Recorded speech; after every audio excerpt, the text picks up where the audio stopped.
Good morning, everyone, and welcome to our webinar looking at the SDGs and how we can identify the ones that are relevant to us and embed them in our CSR programming. This webinar is in partnership with CSR Accreditation and Prosperah. My name is Richard Collins. I'm the Chief Exec of CSR Accreditation. We are the UK's only accreditation body for social responsibility and define CSR in a slightly new way to be relevant for the coming years. So we look at social responsibility as being something defined by the 4 pillars of environment, workplace, philanthropy and community. And I'm going to touch a little bit on the inclusive C, challenging the C in CSR later, because it feeds very nicely into the agenda around the fact that the SDGs are for us all in the same way that social responsibility is. So I'm going to go around the table and introduce the panelists. First, I would like to introduce Alice. Alice, if you would be kind enough to tell us a little bit about yourself and Prosperah, please. Thank you, Richard. Thank you all for being here. My name's Alice and I am the co-founder and CEO of Prosperah. We are an impact startup and our main purpose is to help other businesses leverage the potential of the Sustainable Development Goals so that they can make an impact for themselves as a business and also, of course, for people and the planet. And we do this by focusing a lot on stakeholder engagement. So looking at how the business can engage with other businesses, can engage with their customers, their employees, mapping their stakeholders so that they can validate their SDG priorities with them as well and create a purpose that is shared by everyone, really. Alice, thank you very much. That's great. And our 2 special guests today who are going to explore how they have identified the SDGs and the importance to their business. I'll come to Chris first. Chris, if you would be kind enough to introduce yourself, please. Thanks, Richard. Hello, everybody. My name is Chris Williams. I'm the Managing Director of Prolectric. Prolectric is a company that has developed a range of low carbon technology and products, primarily being used in the infrastructure sector, which offering zero in use and low carbon solutions. And I think it's important for me personally and as a business that we, whilst we're an SME, is to take responsibility for what we're doing as a business.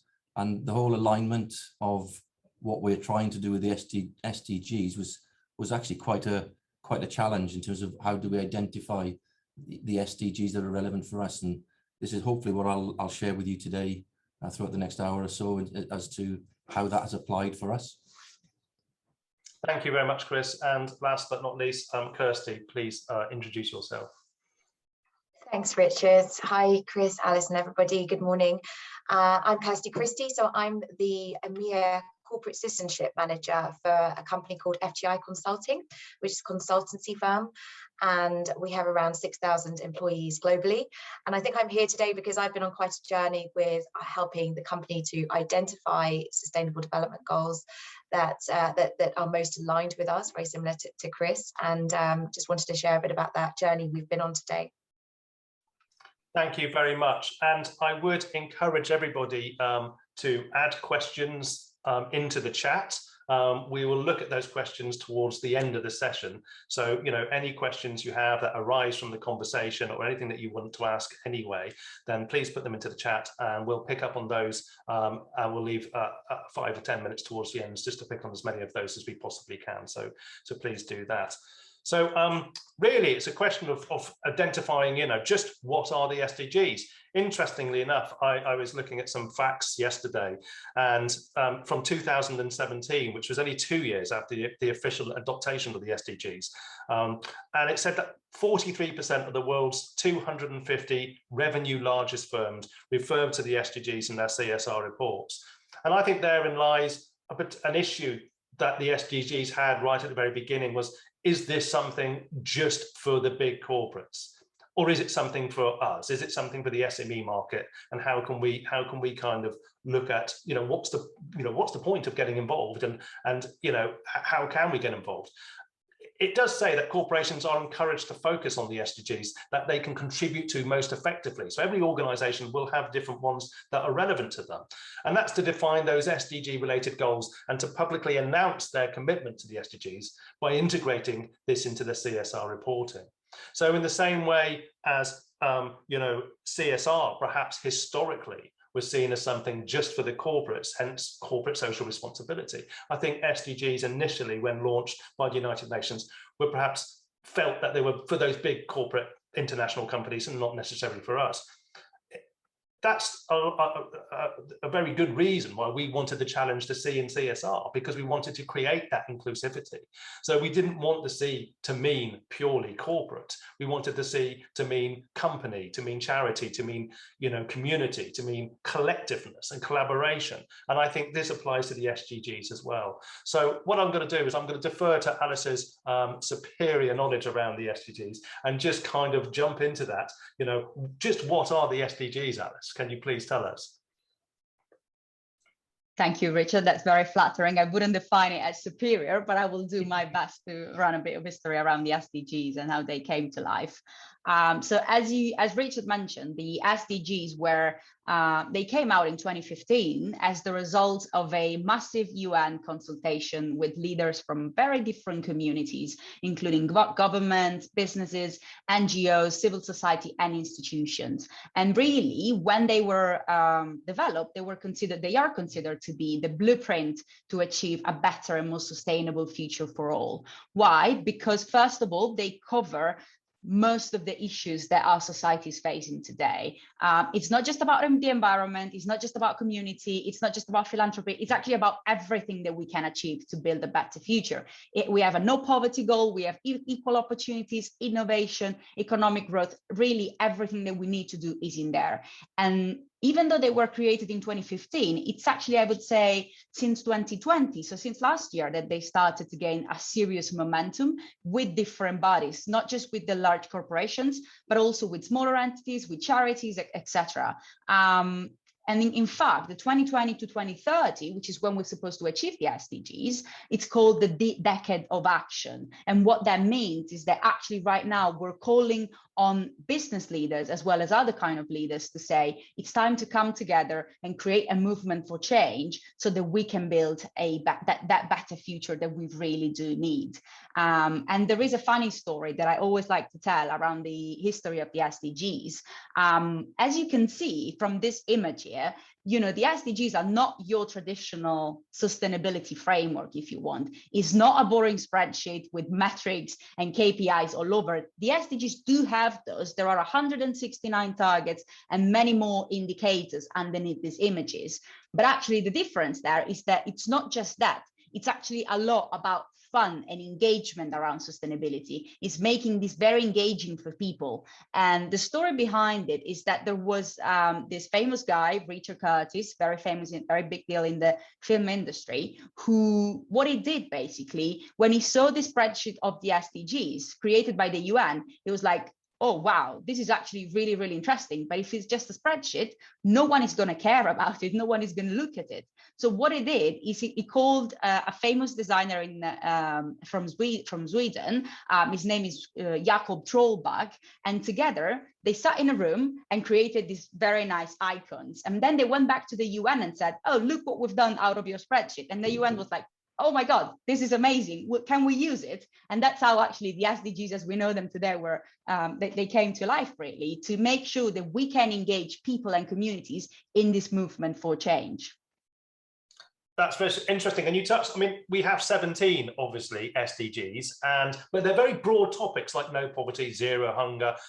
So they kind of, there's no kind of detail. So if I kind of look at zero hunger, how does that affect me as a business or good health and well-being? But you touched on the fact that actually below those 17, there's a lot more detail that you can explore that kind of focuses at a different level.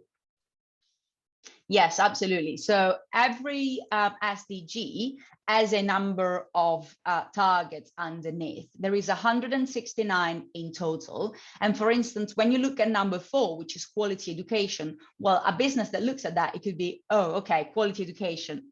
what can I do there? Like, how can I actually take part in quality education? But when you go and look at the targets, actually, you will realize that there are targets about, primary education and secondary education, which are more, government focused, but actually there is also about training in your own organization. There is about unemployment. And as a business, you are in fact having an impact on unemployment because you are employing people. So you're having a positive impact on that.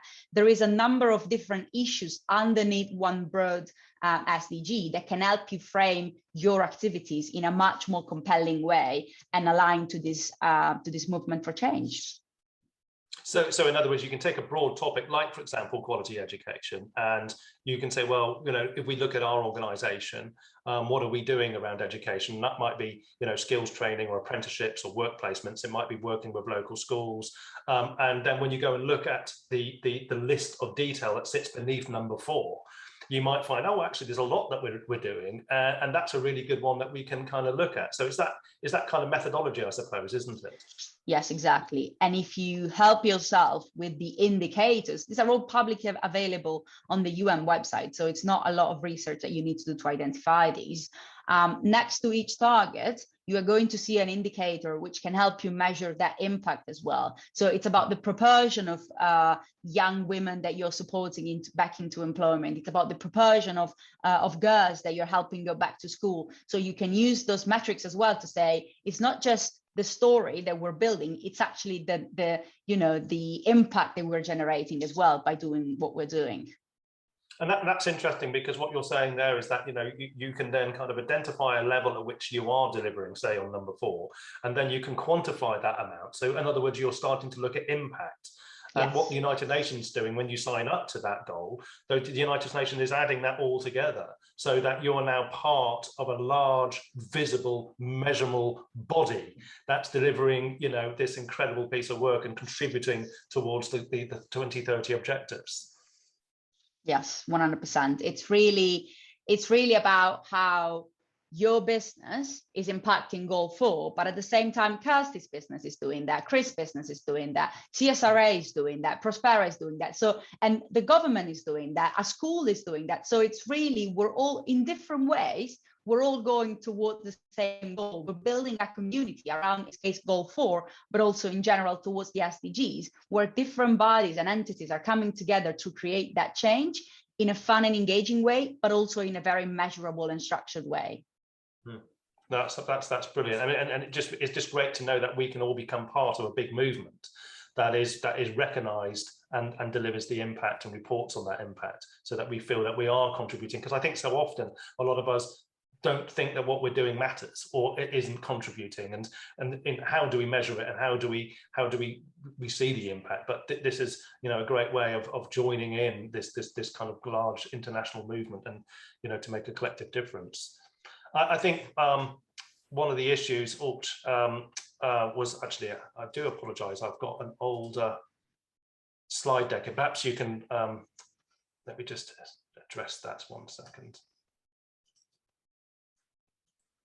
While you're doing that, Richard, I've got a question for you, Alice. So this is as much a learning experience for me and our business as it is for the delegates, I'm sure.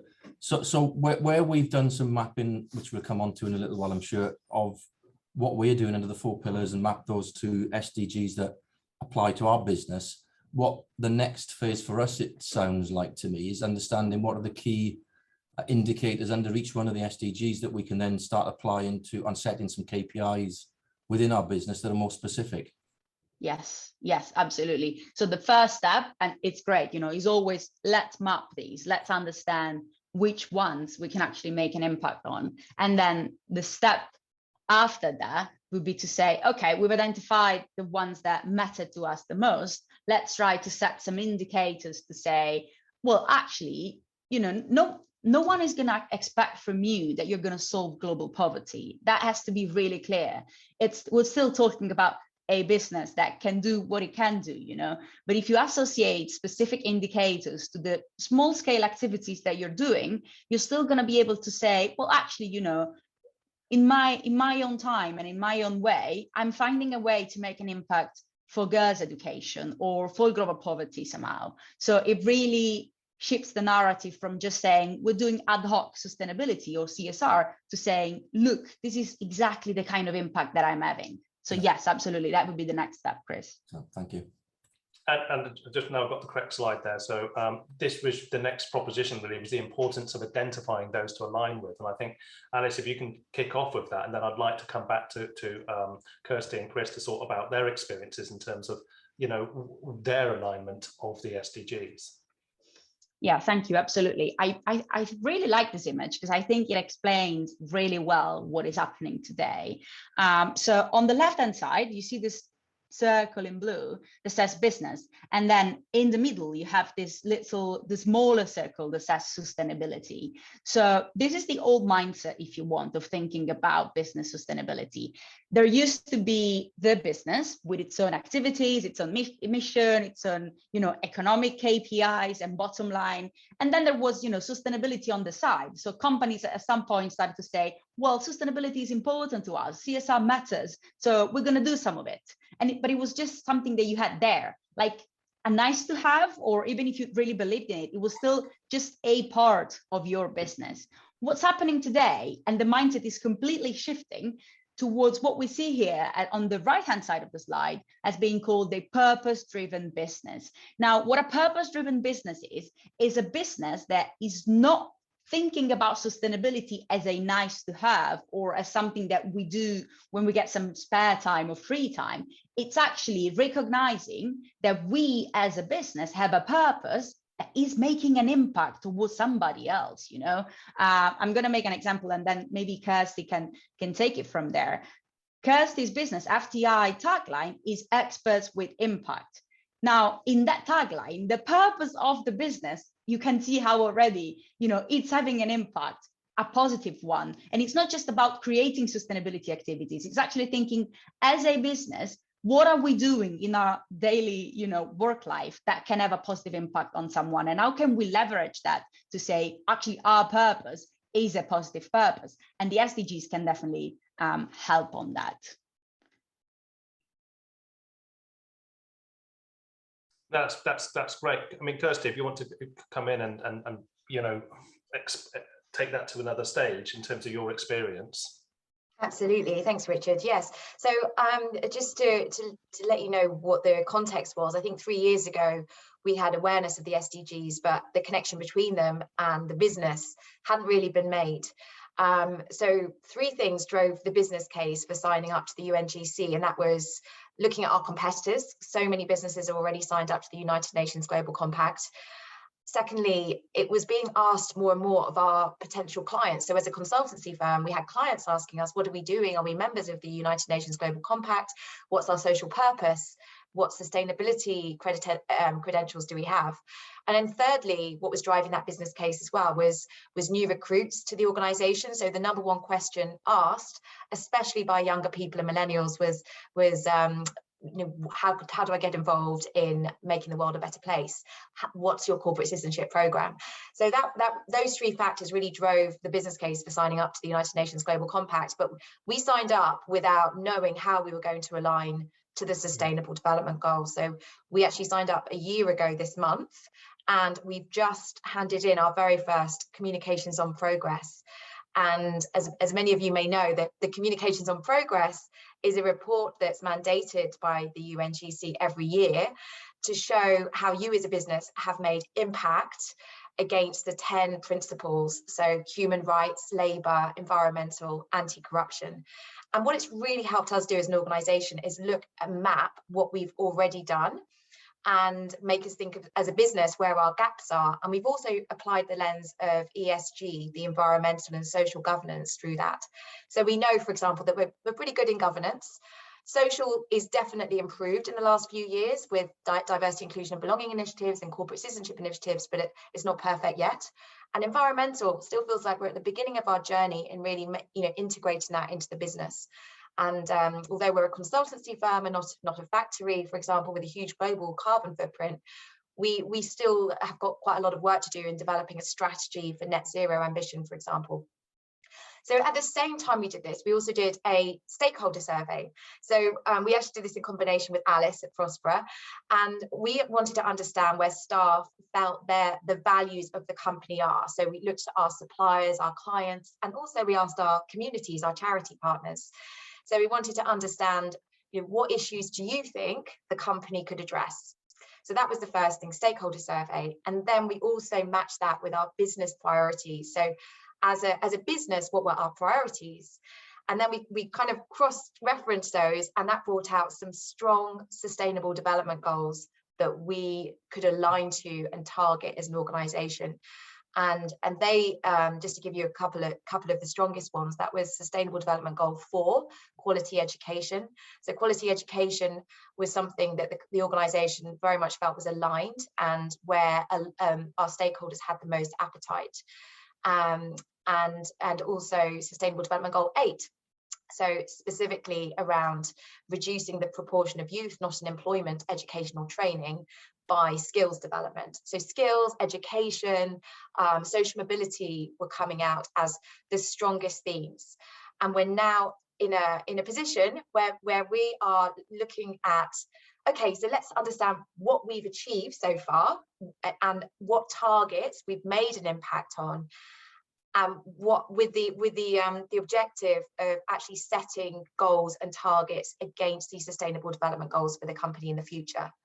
So we're not there yet in terms of setting those targets, but I feel like we've made really good progress in terms of aligning what's important to the company by asking our stakeholders and by aligning that with business priorities. I mean, that's fascinating. I really think that's interesting that you kind of went into that without really knowing how to create that alignment. But actually what it did is it prompted you, it kind of encouraged you to explore this further.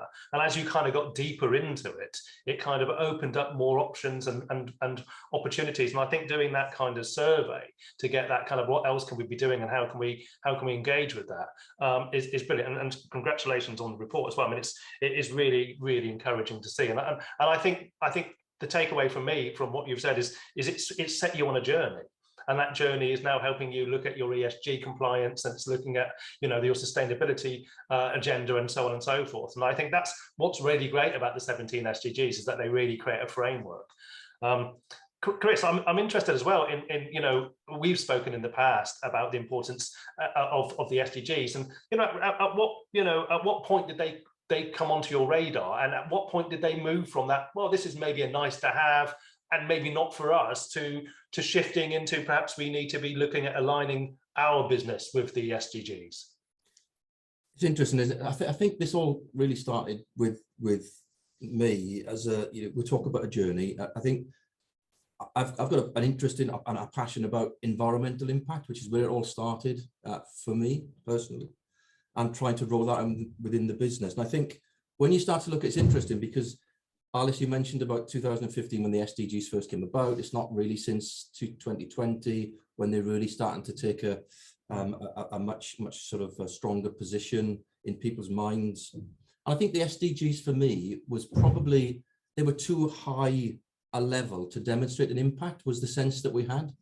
So we then engaged with CSR and started to look at, well, these 4 pillars, the environment, the workplace, the community and philanthropy, there are things that we are doing in these 4 areas that we know are being beneficial and know are creating an impact, having an impact. And then it was the exercise that we went through with our own CSR accreditation that then mapped those 4 pillars against the SDGs that are relevant to us. So we kind of went at it from a different, we started with the environmental impact, that expanded to the 4 pillars, which then mapped that against the SDGs. And there are, at the moment, we believe there are 6 SDGs that are relevant to us, maybe 7. And we talk about education earlier. That's not one of our, but we can impact that space. And I think that's the next part of our, to call it the journey. The next part of our journey is, as I mentioned earlier, is to understand what are the KPIs under each one of these SDGs that we are actively involved with and have an impact on, so we can start to set some further KPIs within our business. Yeah, that's fascinating, and therefore, so in other words, it's kind of, you know, the different levels at which an organisation can be introduced. I think you're absolutely right, Alice, what you said earlier. I mean, you know, the SDGs were initiated in 2015. The goal is set for 2030, but in fact, 2020 is the year in which, you know, this has really created momentum, and it appears everywhere. And I think, you know, the brilliant way in which the United Nations did identify that kind of graphic approach to communicating those 17 headline goals has become very recognizable. So that kind of like, you know, the branding of the SDGs has meant that people are beginning to see this, and that color wheel, or those the colors are used. So it's becoming very, very recognizable. And I think as more and more people start to see this, and there's more discussions around the SDG agenda, people are asking, well, how can we get involved? I think, you know, with Kirsty's business, it was something that, you know, you had found out about yourself, you needed to get involved, you went into it blind a little bit, and then it's helped you, and now it's helping you to align. So it's almost kind of, you got to that alignment piece almost a little bit later on, but very valuable too. Whereas with Chris, I think, you know, your experience is that, you know, this was something that you felt wasn't for you, wasn't relevant perhaps, and actually we just really need to look at our sustainability agenda, and actually by looking at the CSRA accreditation program, that's actually helped you frame just how much you are doing, and just how much actually in reality the SDGs are relevant to your organization. I'm just going to move the slide. Sorry, Chris, carry on. No, absolutely. I think one of the things that, whether we address this later on in the session, but you know, when you're hearing statements like we're at code red for humanity for IPCC, that then we should all think about what we are doing within our respective organizations, large, small, third sector, whatever it might be, because we are all making an impact. And I think it's just taking responsibility around those impacts. And you know, whether we class them as SDGs, whether we class them as the 4 pillars, it's just taking responsibility and ownership about our activities. Yeah, absolutely. If I can just jump on that, I think what you're saying is very true. So with the SDGs, is the very valuable thing is that you don't have to do so much to align to them. You actually just have to sit down for a minute and think about what you're already doing that can have an impact on the SDGs, because sometimes in the doing, we forget that actually, wait a minute, maybe this thing can have an impact, is actually already having an impact on the SDGs. So it's really just happening, and maybe you don't know it yet. And that's the real value of aligning to the goals, because perhaps you're already doing it and you don't know. So maybe it's time to just sit down, identify what you're doing, and say, okay, actually, look at that. I'm already impacting quite a few of the SDGs. Yeah, absolutely. And I think what we did at CSRA is we wanted to kind of, you know, take Chris's journey in a way, and create an opportunity to map the 17 SDGs against those 4 pillars, because the 4 pillars, you know, they're very easy receptacles for any organization to say, you know, if you just take environment as a broad sweeping kind of statement, or as a broad pillar, what is my business doing in the environment? And this is the thing that Alice has just picked up on, exactly this really, is that we're all doing this stuff. We're all doing it. All organizations that we've encountered since we've been delivering the accreditation program, we've found that they're all delivering on these 4 pillars. So it's not a question of like, this is something else I've got to go and do. This is a cost, this is a time issue that I've got to pull together and make happen. This is something that we're doing already. So really, it's just helping you recognize what you're doing and then pull those together. So, you know, under the environment, it's very probable that most organizations at some level are recycling. Most organizations at some level are thinking about their energy, their waste management. They might be looking at travel. They may be looking at, you know, how they're sourcing their energy, and so on and so forth. And under the workplace pillar, most organizations will be perhaps looking at an apprenticeship scheme, or a work placement scheme, or skills training, or inclusivity, diversity, gender equality, skills training, all of these things. So at some level, organizations are doing these things. And what we've tried to do here is kind of make this kind of easy. So with Chris's experience, they came through the accreditation model by looking at those 4 pillars. And then we were able to say, well, look at how what you're already doing is aligning against the SDGs within those 4 pillars. So under environment, you know, we can look at climate action, or life on land, or life below water, whatever. And not all of those things are going to be relevant. but you might take climate action and think, actually, there are things we're doing now. We look at the detail below that, number 13. There are things that we are doing that we can align to. So what we wanted to do is try and kind of break this down into something a bit easier so that all organizations can identify this isn't something that's above and beyond their ability. This is something they can look at their own organization, and they may be doing things that are just so unique and individual to their business and their sector.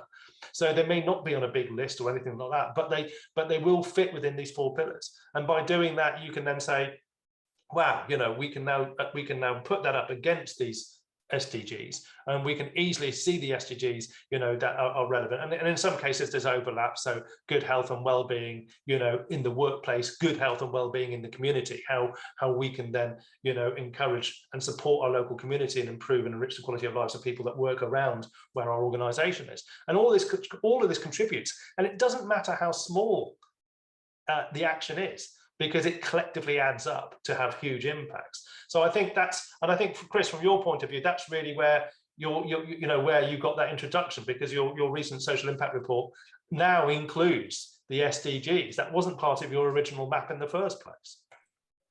No, correct. And I think I'm going to probably use a very technical term. We were gobsmacked with the outputs from the social impact report that was produced following the accreditation exercise, because I think a lot of companies, you've just mentioned it, just don't realize how much they are already doing. And just starting the process allows you to start documenting actually all the great things that's already happening within a business that you just forget about because they become the norm. They become the day-to-day as part of the business. So I think that's what's been quite an interesting output for us, is that once you get a copy of the social impact report and you actually see the content and the sort of the great stories that's been produced within your own business, just makes myself and also the rest of the team really proud of what we do. And I think the other flip side to the production of a social impact report, let's be pragmatic about this, is that in the marketplace that you're operating, it also becomes a very powerful sales and marketing tool, that you're practicing what you're preaching as far as a responsible business is concerned. So it's been a real thoroughly, I guess, enjoyable process that we've gone through, and the outputs that are still having benefits across internally and our external stakeholders. So it's been a great exercise. Yeah, and that's right. And I think this is, corporations, are encouraged to focus on the SDGs that they can contribute to most effectively. But it is about, how they can publicly announce their commitment to the SDGs by integrating it into their CSR reporting. So I think it's important that you kind of, it's the beginning of a journey, and that journey has to continue. And it's about how you deliver that reporting to all stakeholders, because it has a massive impact on your internal audience, on your staff, as much as it does with regards to your supply chain and with regards to that ESG agenda. I mean, just some of those case study insights. I'm going to come back to Kirsty and say, since you've been on your journey, what has the impact been for your business in terms of your staff and in terms of your customers and the supply chain? Thanks, Richard. I think, to be absolutely honest, I think it's really hard, and it's quite early days for the actual statistical impact, the quantitative, but qualitatively, our clients have really enjoyed being asked for their opinion. We've had some really positive feedback from them when we did the survey, that they really enjoyed just telling us what they thought. Nobody had asked them before, and so that was really good. And obviously, I think it's massively helped with our talent acquisition team as well, in terms of attracting the right kinds of people, because we're positioning ourselves as a company that cares more. I think we are good at storytelling. So actually we're focusing at the moment on our first sustainability report. So we've got the United Nations Global Communications on Progress, and ideally that would have been in combination with a sustainability report. But to be absolutely honest, I think we needed more time to create the sustainability report. So that's coming out in the next month or so, but that's more about storytelling. So the way we're showing our stakeholders the impact is through case studies of what we've done in our communities, of what we've done with diversity, inclusion and belonging, talent, recruitment, etc., and aligning those visually to the Sustainable Development Goals. So that's where we are currently, and I think it's going to be some really powerful storytelling. As you say, we've been quite amazed at what we have done, and a lot of case studies have come out of all different corners of the globe that we didn't know was going on. So it's been a really great exercise in actually accumulating all the efforts that we've been doing. Yeah, that's brilliant to hear, and I think that interesting thing about the recruitment side, and that is a massive thing at the moment. And the great thing about the SDGs is that they allow you to kind of publicly align with something that we all can recognize. And if that then means, I mean, we know from local universities that something like 80% of degree students now actively scrutinize a business's website before taking a job to look at their commitment to their social responsibility agenda and sustainability agenda. And at the moment, we've got a huge skills gap growing, and we've got issues with recruitment and also retention. So I think retaining staff because they feel they're working for the company that cares and is part of a movement that is visible, that's delivering impact. You touched on that lovely phrase. It's brilliant for storytelling, but storytelling isn't any good unless you can show the story doing. And I think by signing up and aligning with the SDGs, you are showing that there's impact, and that's really, really important. I mean, Chris, before I carry on, please do put questions into the chat, and we will come to those in a few minutes. Likewise, Chris, have you found that there's been an impact in what you're already doing? Because I guess a year or so ago, you weren't making any public declaration of your social responsibility and your commitment to the SDGs. But have you found that there has been an impact in that with regards to Prolectric and the group of companies that you sit within? I think we've just recently, we've had quite a large recruitment drive within the business, and it's been quite interesting to in dialogue that we've been having with new starters that have joined the business. Just to reiterate the point that you just made, Richard, more and more people are looking at what the credentials of a business are these days before they join, far more than they've ever done in the past. Generationally ago, when I first came out of college, it was something that you just didn't do. Whereas now that is, using the numbers 80%, I think you just mentioned, that doesn't surprise me, because we're actually seeing that with people that are joining us. They are looking at what our social impact credentials are. Second thing is, since we've had the social impact report and we've started to use it with our customers, I can point to 3 contract awards in the last 3 months that we've secured, not only as a result of the social impact report that we produced and submitted, but it went a long way towards us being successful with the contracts. So other businesses are also starting to look in a lot more detail about the supply chain and what the supply chain is doing with their own social impact. And I think this is just the tip of the iceberg. It's starting, I think the speed at which we're seeing our customers change in this space, it's probably changed more in the last 6 months than it has in the last 6 years. There's a real momentum starting to happen out there with the market, whichever market you're in. If you're a business selling product or services, wherever that might be, it's changing, and it's changing fast. And I think if you don't start doing this sort of thing, being responsible about your actions, then you're going to suffer as a business. You'll be suffering in the medium, not the long term. I think in the medium term. No, I quite agree. I think this is, something that Mark Carney was talking about with regards to businesses that weren't delivering on their sustainability, that they simply would struggle to be in business in 5 years' time. And I think likewise, whereas the SDG goals are 2030, I mean, that will continue beyond that. This is just the beginning of a global movement. We've got COP26 in a few months, and again, this could be the beginning of how we start to really kind of address the issues with the climate and our impact on the planet, and this all ties together. So there's a definite positive groundswell, and businesses that are not seen to be making an effort to deliver towards these topics, I think will struggle, will suffer. They will not retain staff, they will not engage that new talent, they will not win tenders and contracts, they will not score highly on their ESG scoring, if that's something they need to do. And I think the framework that the United Nations SDGs has put together, is a great way in which you can start to map out what you're doing and communicate that. And as I say, the 4 pillars is a great way to be introduced to that framework and then get into the detail. But it is, I just want to reiterate, this is something that we're all doing. It's just about how we find ourselves to have found a way to communicate and address those things that we are currently doing. Yeah, and actually, I think there is a common thread. While Chris's business is an SME and Kirsty's business is a large company, there is a commonality in what they've just said, which is very interesting. It's about how the SDGs and thinking about these SDGs have helped them build relationships with their stakeholders, with their employees, with their customers. So Kirsty's mentioned the client, thanking them for asking what they value and care about. And that's a very powerful thing, because it has happened. We've done this exercise with a few companies, and it's happened a lot, because what happens is that suddenly the customer feels that you're not asking them something usual, because usually there is a commercial relationship involved, right, between the business and the customer. But for once, you're actually asking them what they care about in terms of saving the world. So it's something very powerful that, it resonates with people. And when they're asked that, whether it's an employee or a client, a customer, a partner, the supply chain,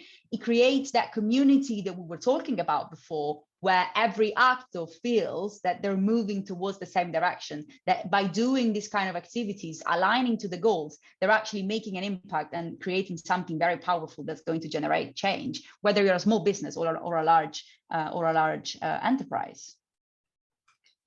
That's absolutely right. And a kind of a way of kind of linking to that, it would be remiss of me not to talk about the accreditation program. I mean, the accreditation program provides a model that allows businesses to look at those 4 pillars and put an application together that is then independently recognised by an independent panel of assessors from the third, private and public sector.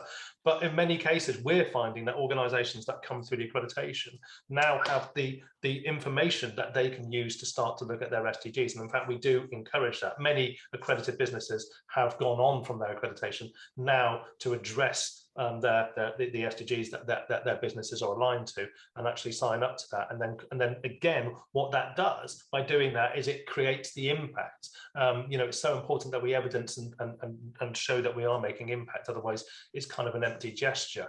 So I think that's important to note that actually an organisation like CSRA can provide a starting point that will help you on your SDG journey. But also, it's about starting that CSR journey with the inclusive C and planning for future success. And both Prosperah and CSRA, we are here to help support that, to help businesses and organisations, and not just public sector and third sector alike, and SMEs to multinationals. We can help guide you, give you a roadmap, and then take you through the processes so that you can build this into a business strategy. As we said before, it's not a nice to have, it's a must have. It's an essential thing that all businesses need to be looking at, but it needn't be complex and it needn't be difficult. I just want to pick up from a couple of comments in the chat. Alex mentions, and I think this is the common experience. He says, I speak to many SMEs and they feel it's too big for them to explore, and that it's it's only relevant to larger companies. But starting with the small pillars will let them see that it's actually relevant to them and that this is something that they can do. And Chris comments as well, he says, an interesting webinar, the SDGs are easy to start looking at. Many businesses can start small and work up to big impacts that they are proud of. And that's exactly right. We're not saying, you need to jump in and do everything all at once. It's just doing the little small things and starting a journey. It may not be, it may be something that you build up to over the coming months or even years. So it's something that we can all do at some level, and that then we can integrate that into our into our business strategies and then communicate that to the wider audiences.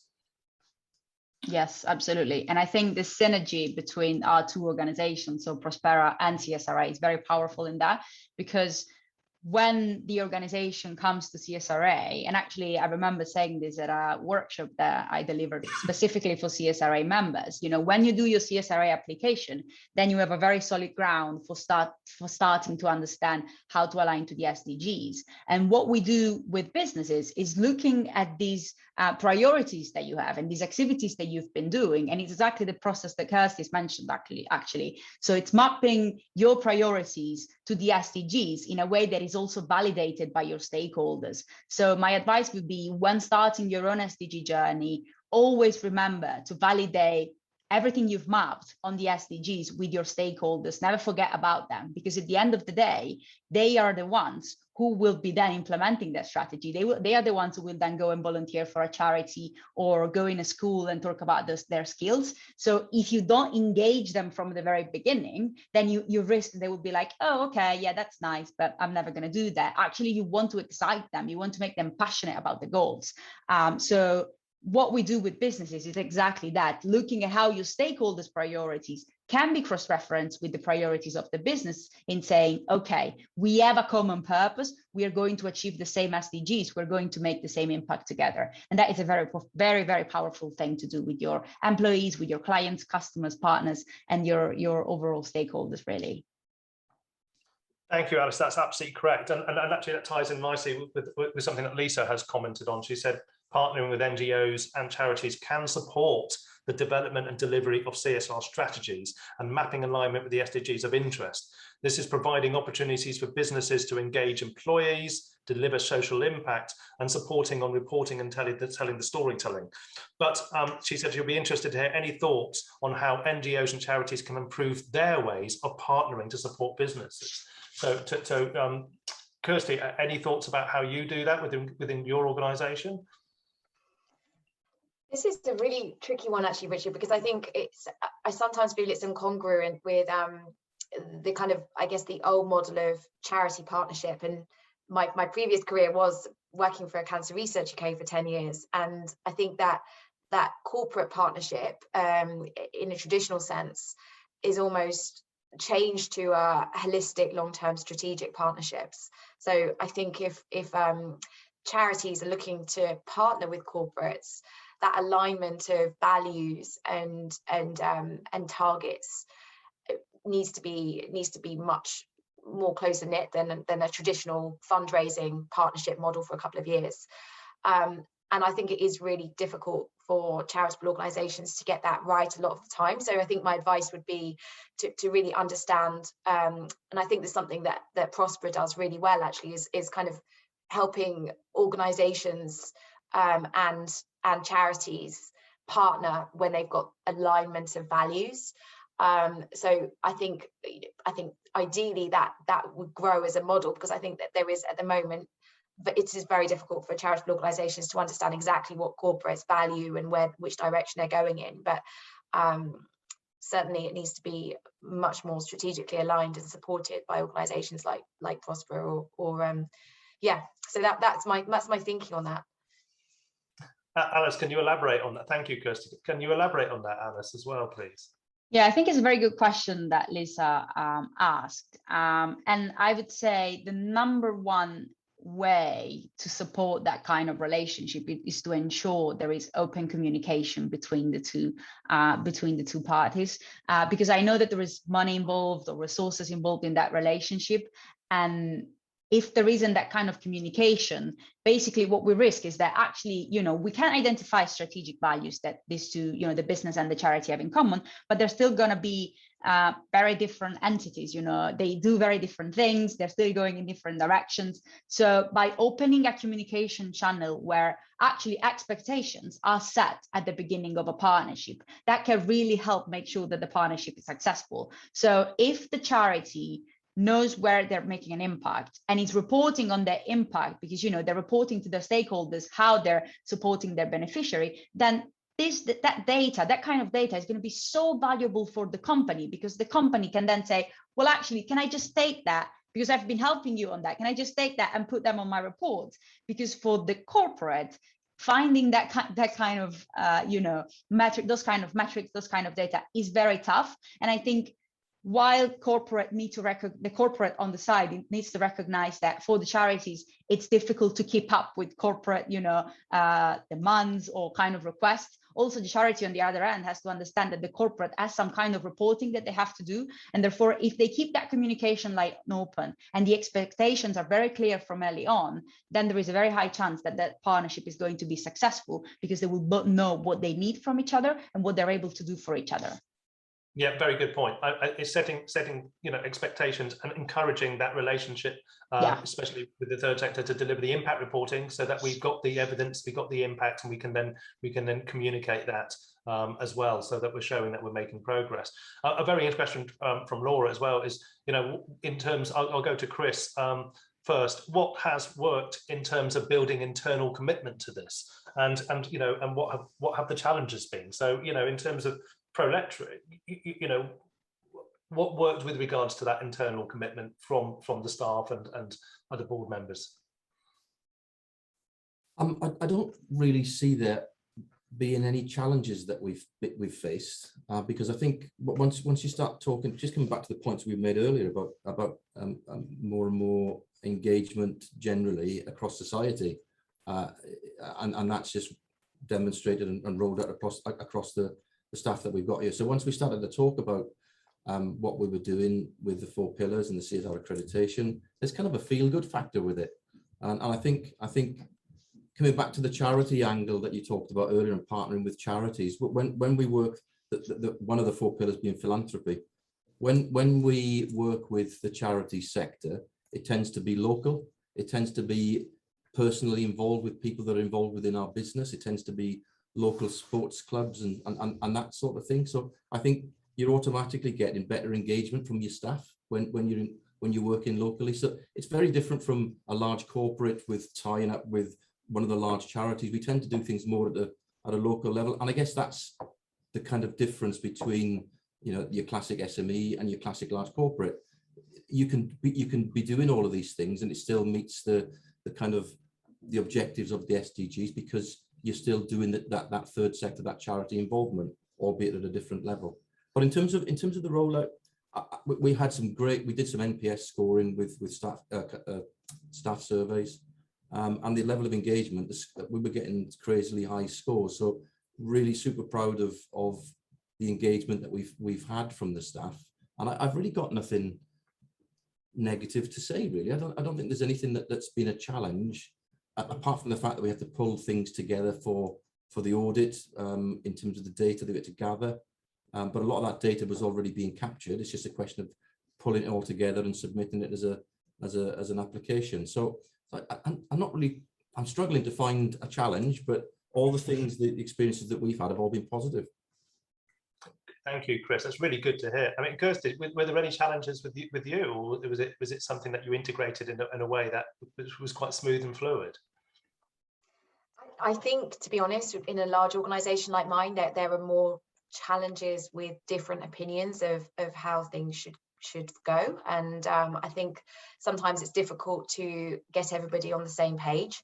And I think it's been a journey of 4 years, really, of getting people on board with statistics and the business case that I mentioned earlier, etc. And we're still on that journey. We have joined the UNGC. We have got our first sustainability report coming out. But now the challenge is getting everybody on the same page with how are we going to bring this to life, how are we going to develop targets and get everybody going in that really meaningful and impactful direction as an organisation. And I think that there is challenges. Some people think we should just be empowering people to do their own thing versus aligning it with a company very strongly and making it a very well-aligned, impactful approach, which is the one I want to go through. So absolutely, it's always a process, I think, of kind of explaining to people the benefits, bringing people on board and having a kind of clear vision of where we want to go. Yeah. Yeah, perfect. Great. Thank you very much. And I think we have a couple of questions in the Q&A actually as well. Yes, I'm looking at some. So yes, Dave has put in a few questions. I mean, just very quickly, he's talked about the 2030 UN SDG agenda carries a strong moral obligation of social contract on part of governments to implement it. And I think Dave's concern is, is there any evidence that the UK government is cascading this down to local government? and I know you responded. Do you know if there's a UK civil society infrastructure network that is leading on this, i.e. with charities, social enterprises, community and faith organisations? Yeah, so I got that one. In relation to, so Bond UK is, Dave, Bond UK is a body for international NGOs looking at the SDGs, so that would be one for civil society. In relation to UK government and the local governments as well, it's an interesting question because actually it's becoming more and more common for local governments to engage with the SDGs as well. I've actually had conversations with local governments and schools, so different kind of bodies, about how they can start to engage with the SDGs. So absolutely, yes, it's a movement. As we said at the beginning, it's a movement that it's taking shape, and it's really engaging us all, not just the government, not just the businesses, not just the education sector. It's actually everybody. I know we only have 1 minute left. What I would like to do as an added value for participants of this webinar, I'm going to drop in the chat a link so I can send you some tailored tips on how you can start or boost your own SDGs journey. So if you want to have some advice and some suggestions tailored to where you are at the moment, if you fill in the questionnaire that I'm going to send you now, that will give me an idea of where you are at the moment, so that then I can send you these tips and suggestions by email. So feel free to fill that in, and I will get back to you with some feedback on that. Perfect. Thank you very much, Alice. I was mindful that I'd forgotten to bring that up, and you jumped in there right at the end. So it's a great way to conclude this session with information on that link and the tips that you can provide. So I would like to bring the webinar to an end. Thank you to all the delegates who came on and have been with us throughout the session. Thank you very much. It's been really, really good to see you and all your questions and comments. I would especially like to thank Kirsty and Chris for being our special guests today and giving us the insights into their two very different businesses and how they've come to engage with the SDGs and embed those into their business strategies. And of course, Alice, thank you very much for partnering with CSRA and for jointly delivering this webinar to engage people on this really important and exciting agenda. So thank you very much, everybody. And we will be sending a link out shortly to the webinar, so people, if you want to listen back, you can do. So have a great rest of day, and we'll be back later in the year with more webinars with Prosperah. So do keep your eyes open. Thank you very much. Thank you. Thanks so much. Thank you, everyone. Bye. Bye.